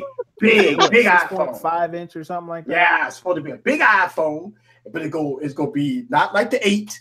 It's gonna be like this, but it's gonna look like this. Big. So what y'all guys think about this this iPhone craze? A lot of people want big iPhones. I think Apple's gonna deliver. Yeah, I think so. I there was a video I did a while back where I bashed Apple, and I think it was just mainly because I had a negative experience, but as much as it pains me to say, on the Android side, I'm a big LG fan, but it pains me to say this, but it's iOS just works. Yeah. Go, it just works. It just works. I hate to say it, like it works. Now, like I said, the 10, I'm sorry, I just couldn't mess with the 10. That whole notch thing was just call me an old head, whatever. But iOS works, and when Apple finally listened to their consumers after Notes came out with bigger displays and stuff like that, what happened? People now there was a large portion that went kind of like, hey, I like my smaller one, but the vast majority said we're gonna hop on board. If Apple continues to come out with improving their screen quality with better displays and actually really give people what they want with a larger one, I think people will just go absolute. I think that phone will outsell the 10. I think it would be a good thing for Apple, as long as they can continue with accurately fixing the bugs that they created and giving people the screen size, the quality that they are accustomed to. I think Apple's just gonna do what they do best and just. Can I bring something up here? You just said, and a couple of you guys were on board with this. You said Apple just works. I keep hearing this from people. Now let me say something real quick here. I use my phone for work. I use my phone for everything. Right? It's an Android phone. Whether it's my Moto G4 Plus, whether it's my S6, whether it's my S8, whether it's my Nexus phones, whether it's my brand new little Pixel that I just got. They work too, and they always work. I've never had a problem where I didn't have a calendar reminder. I didn't have my Google search didn't work. People keep saying, "Oh, iPhone just works." So what are you trying to say? Android doesn't work? Let's be clear here. Come on, let's get to it. Come on, guys, let's ride the lightning tonight. I want to get to this. I'm gonna jump in when he's done. Let me back up once again. You talking to a cat that's been in and doing this for 20 almost. I know. Say me too. But when I say that, like I said, keep in mind, it pains me to say this. When I think about Apple has something that Android as a whole does not. What do they have? And I hate this cliche term. No, say it. But the ecosystem set up. The ecosystem. So does Google. No, it does not. Yes. No. Look at my Pixel. No. I got 2 Pixels in the house. I got the XL. I got the Pixel 2, and they have an ecosystem on them. Let me ask you a question. But do it fast. What computer are you using? I'm using a Samsung DeckStation. I hate Microsoft. Microsoft can jump off a cliff. Hey, Here's what I mean. Hey, here's what I mean when he said when I think and I said just word. I'm gonna explain to you in my turn. If my mom wants to get a new smartphone and she wants to come online, if she comes to my house and she says, "Oh, what do you recommend? Oh, I like that Samsung phone. What should I get?" First of all, this phone, this Note or the S9, that would blow her mind. If I just know it's the same thing. Take a picture, use FaceTime. No, that's a myth right now. No, it's not a myth.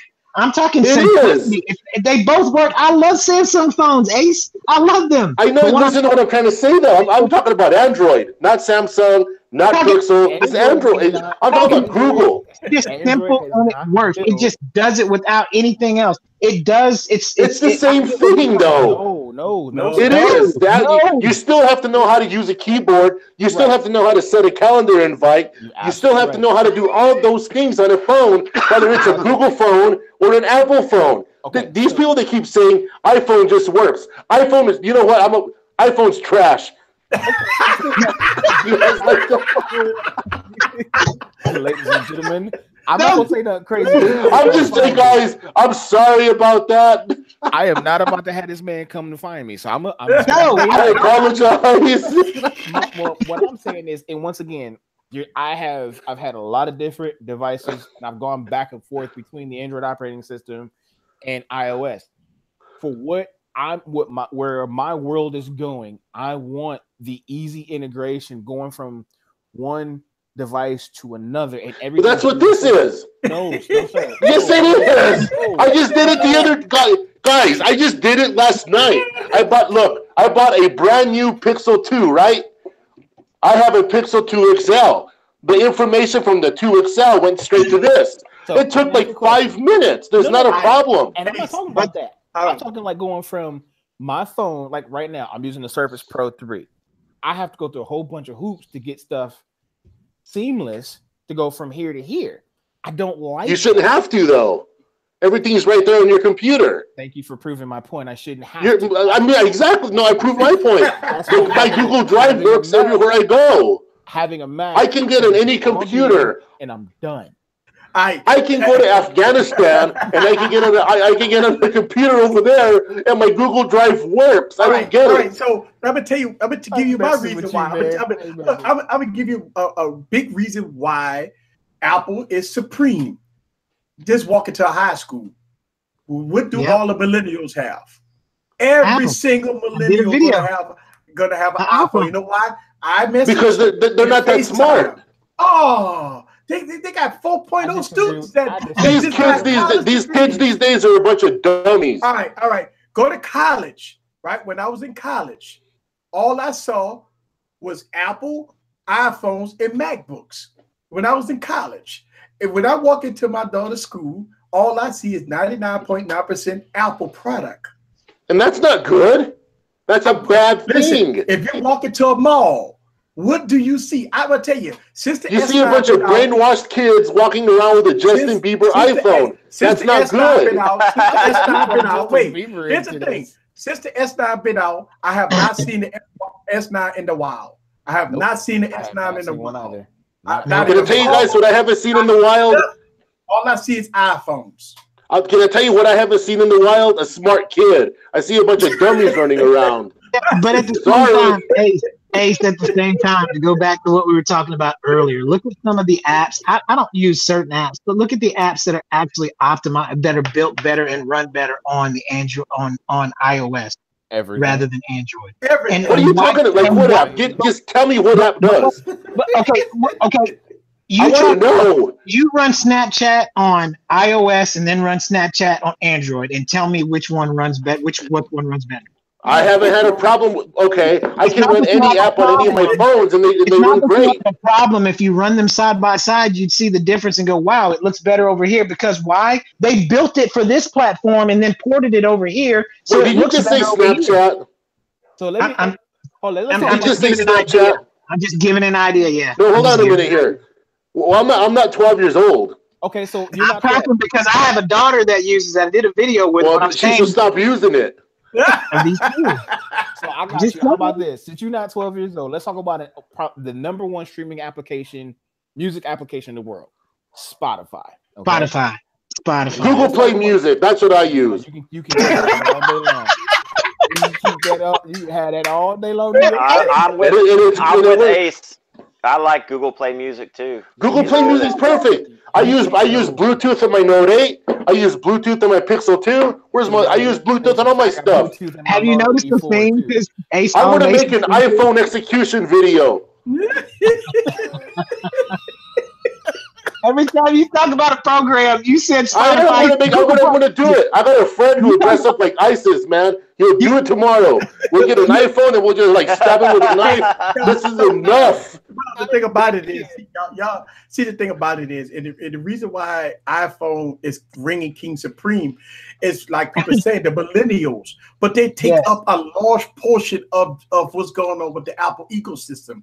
It's because I'm with y'all guys. If my parents come to me and ask me, son, I need a new phone, I would never tell my mom or my dad or my grandmother to get nothing but an iPhone. Because iPhone is simplistic. Listen, a 2-year-old could pick up an iPhone and know exactly what apps to press. They know because it's all the grid icons. It's simple. It's easy. About GarageBand.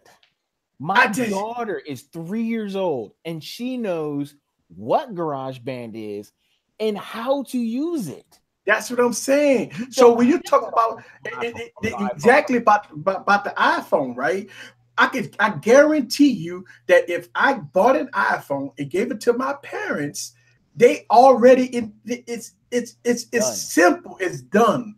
It's an easy listen for people that sell people that work into Verizon, AT&T, and T-Mobile, going back to the Mate 10.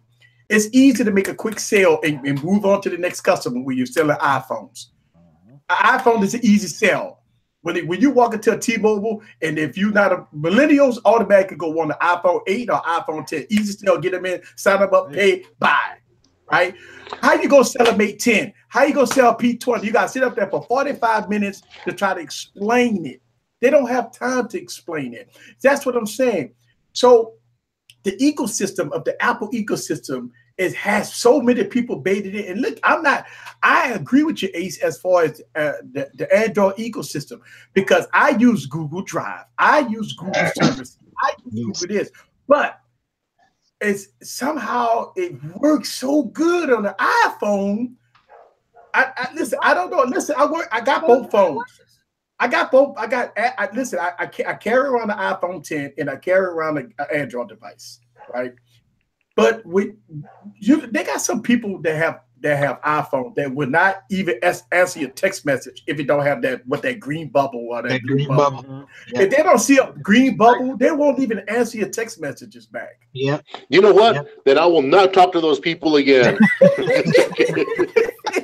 Ace, you are a mess, man. I'm not a mess. I'm a mess. I'm just not an iPhone person. I'm in the Google ecosystem, and it's easy. If a caveman like me can master Google services, then there's something to be said for that. I'll tell you guys what. I should be the mascot for Google.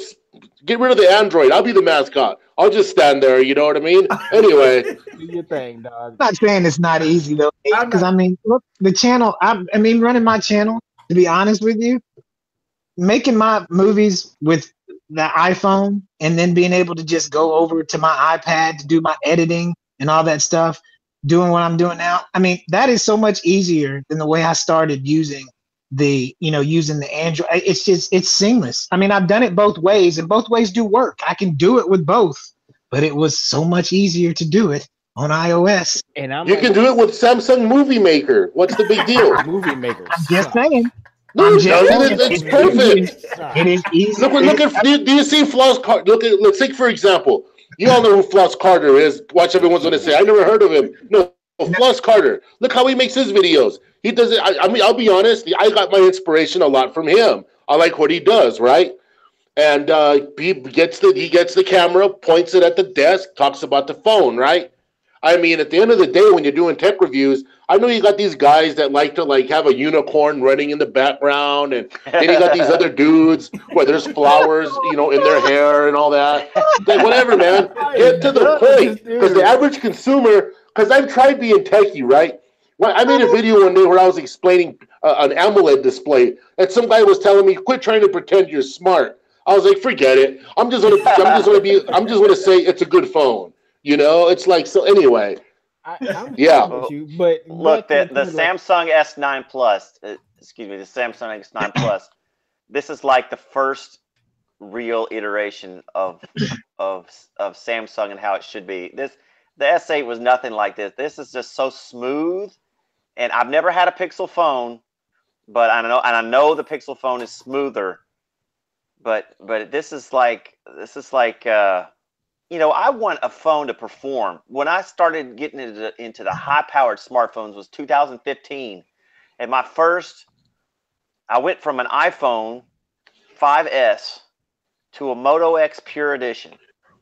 And I was just floored at, and I know I'm looking at this, you know, from my own perspective of how my journey went. I was floored at the big screen. I was floored at the, you know, it was an LCD panel, but it was Quad HD. I had never seen Quad HD before, except, you know, on televisions, but not on a smartphone. And the performance of the Moto X wasn't that great, but for me, it was, you know, it was something new. It was something. A new world opened up for me, and that was the start. And now I have a Note 8, and I've had a few Moto phones. I've got a V20, and this S9 Plus is like the first iteration of the way Android, if you're not going to use a Pixel, is the way it should be. And I think it competes with my wife's iPhone 10. I mean, I know the iPhone 10's benchmarks are just astronomical. But I don't feel it when I'm playing with it. It doesn't seem more powerful than my S9 Plus. I don't know why that is, because I know that benchmarks don't lie. I mean, they don't lie. The tests mean something. They can do so many things with the processor working. But you know, I'm just glad. I'm glad that Samsung came out with this phone. It brought me to a new level without having to use my wife's phone. Well, wait till the Note 9 then. Oh man! Yeah, I know. And thank you very much for bringing this up to begin with. Right? You have a lot of people. Look, this isn't 2013, but you have people in the forums that are still saying Samsung lags, Samsung this. Look, let's be honest. When you first get your Samsung phone, right? Just I mean, right from the box, it's a perfect experience. They package everything right. They got the perfect headphones. They got the where's it at? They got the perfect cords. They got everything in there that just works, right? The build quality is the best. The display is amazing. And like when the Razer phone came out, everybody was going crazy over the 120 gigahertz frame rate, right? People don't understand what AMOLED is. The higher quality AMOLED screen, you get a better refresh rate. So you don't need to have like a million megahertz, blah, blah, blah. You can have 60 gigahertz per second, and it'll be a great refresh rate as long as you're using a Super AMOLED screen. So Samsung brings it every time. I know there's been some issues here and there, but if you know, and look, like Easy was having problems with the camera, right? I had that same problem because I went out and tested it, and I almost threw the phone. I was like, oh my God, Easy was right. But that's another story.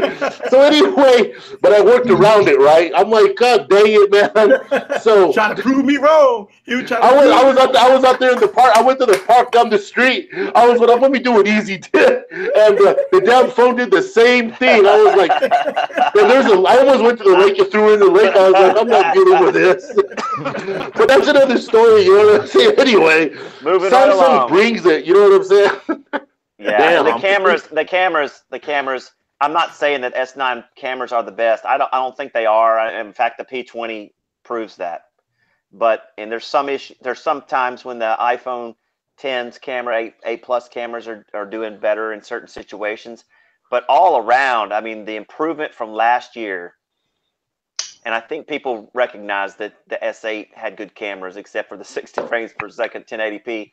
And Can I ask you a question? S7 had great cameras. S6 had great cameras. The Note 5 had great cameras.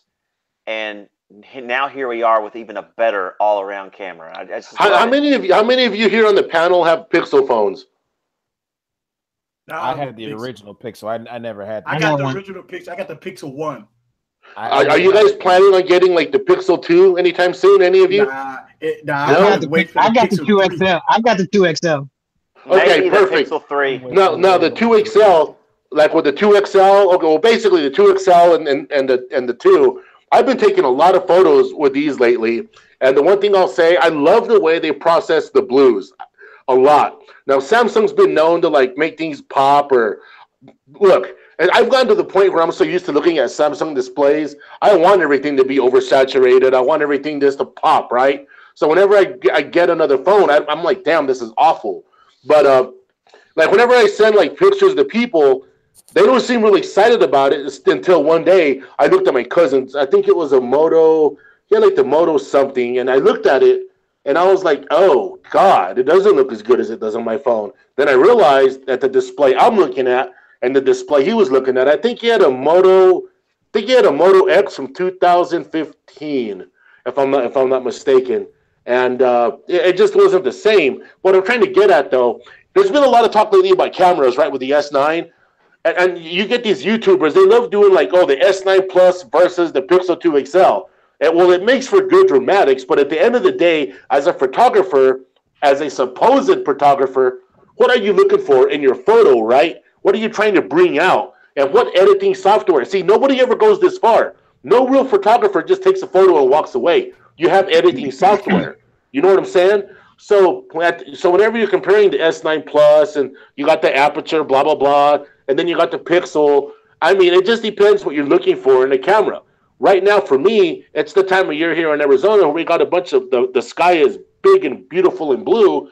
I want to go out, I want to be taking photos with the Pixel because I noticed it just brings the blues out. And I look for my pictures, they have like this blue thing about them.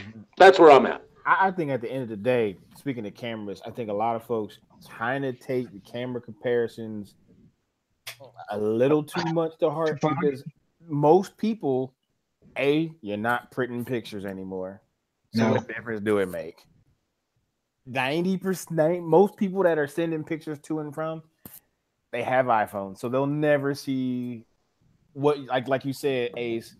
You know, what you see on an AMOLED display, they're going to see it on an LCD display.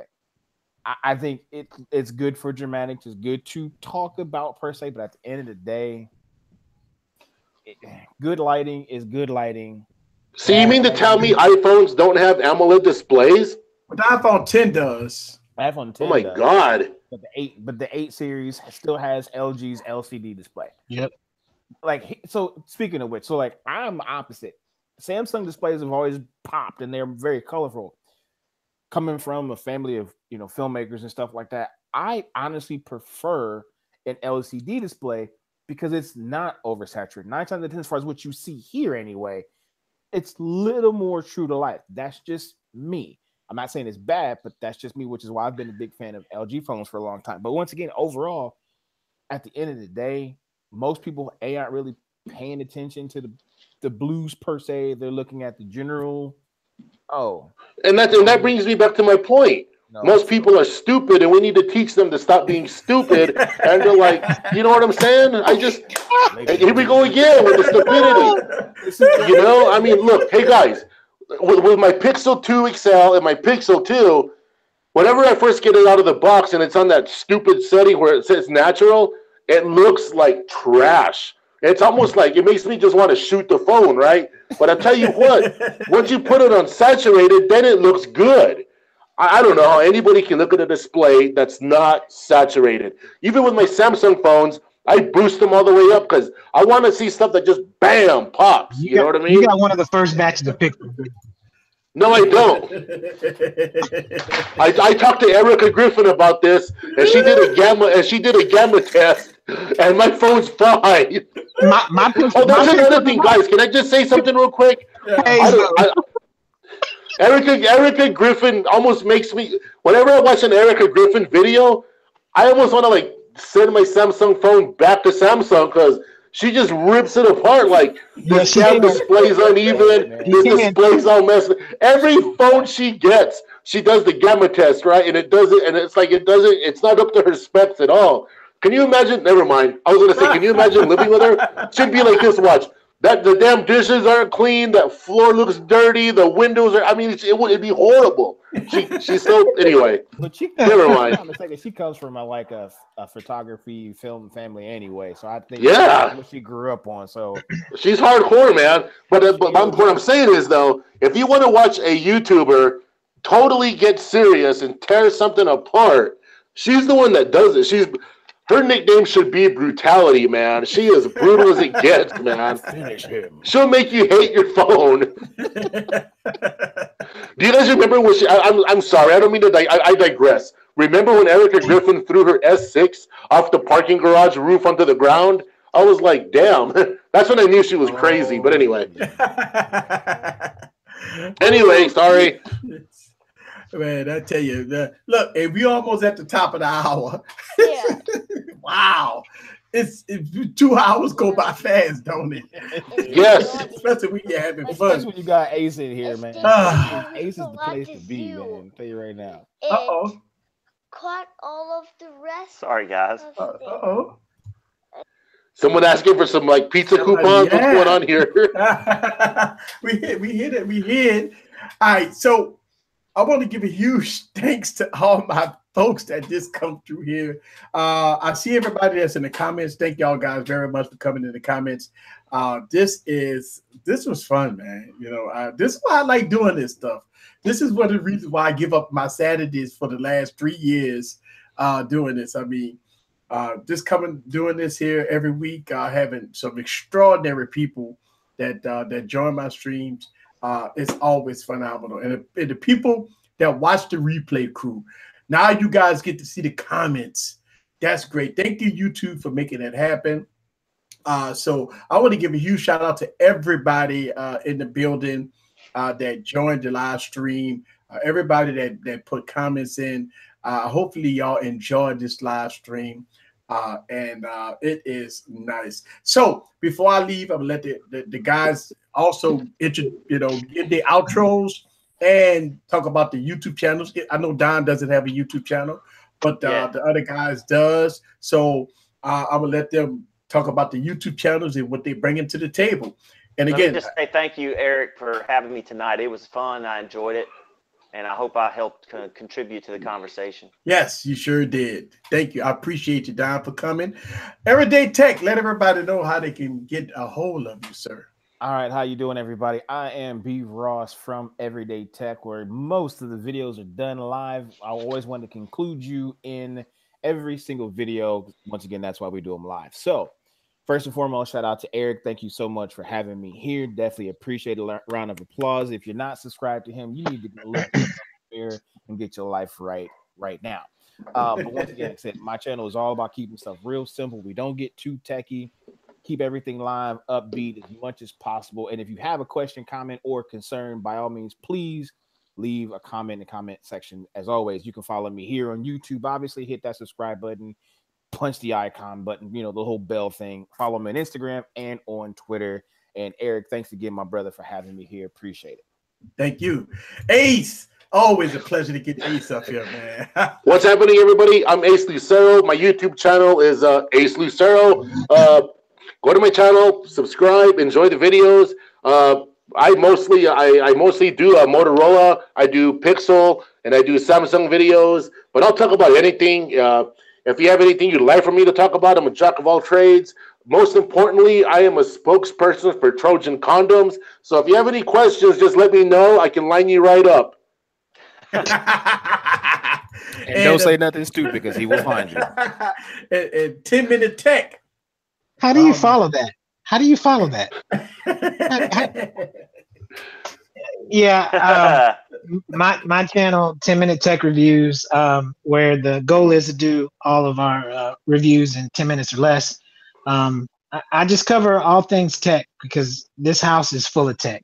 And when I say that, it's everything in this house. Both ecosystems are represented to the fullest, from iOS to Android, from Windows to Mac, Microsoft, everything's here. So I just try to cover everything. You can find me 10-minute tech on YouTube, also Twitter and Instagram. But yeah, I just try to give the basic, simple reviews for the average consumer, not too in depth, not the nerdy stuff. Try to stay away from that, but just try to help people because that's what I do every day. Try to recommend stuff to people and just keep it as simple as possible. You like what you like. I like what I like. We can all still just enjoy all this tech that's out here. That's what it's all about. That's what I'm talking about. And of course, I'm Eric from Easy Computer Solutions. People call me Easy. EAZY. That's what I'm talking about right here on this YouTube channel. This is where we have fun. I want to give a huge shout out to Big House Production for the super chat. Thank you very much for the super chat. Also, we had one comment in. Somebody said they subscribed to my channel and they watched my LG video. Thank you, Stickman Flights. I want to give you a huge shout out for watching my YouTube channel. Thank you very much for being a new subscriber to the YouTube channel. Make sure you follow these guys. Go down and subscribe to their channel and go and check them out. You know, I mean, look, here's the thing. Each one of us have a different perspective about technology. That's the good thing. That's why you watch multiple videos. This is why you watch a lot of us content creators, because you might watch my YouTube channel and I got all this spectacle going on, all this barrel rolls and all this pretty stuff. And you're like, you know what? Unicorn. I like to watch Ace. He's down to the point. And so we bring different situations, different platforms, and we have fun. Uno Nice said that we need to get Richard and Ace on the stream. And I reached out to Richard URL, and we hooking that up. We some stuff going on in the background, so we trying to hook that up, and that's going to happen very soon. Let's see. I hope when you're done. Let's see. With the jerk accusing me for being floss. All right, so I made that video like a year ago. Man, I remember that. I went off the hook on that one, and I was upset. But but at the end of the day, it is what it is. That's when I took every comment to heart. I didn't know about comments back then. I mean, I took but now since I got seasoned, now I know not to take every comment with that. So thank y'all guys very much. All right, let's get out of here, guys. I really appreciate y'all coming. This is Eric from Easy Computer Solutions. Don't forget about Wine Wednesday. Well, I got the lovely ladies every Wine Wednesday. Woo! So get your drinks ready. We're gonna have us some fun. See y'all guys, and happy holiday to y'all. And don't get pranked by all these cuckoo videos y'all gonna see tomorrow, because this happened last year. I quit videos and all that stuff that came out on April Fool's Day. So y'all gonna see plenty of that gonna be hitting YouTube tomorrow. So all right, see y'all guys. Peace. Have a good one. Peace. Peace.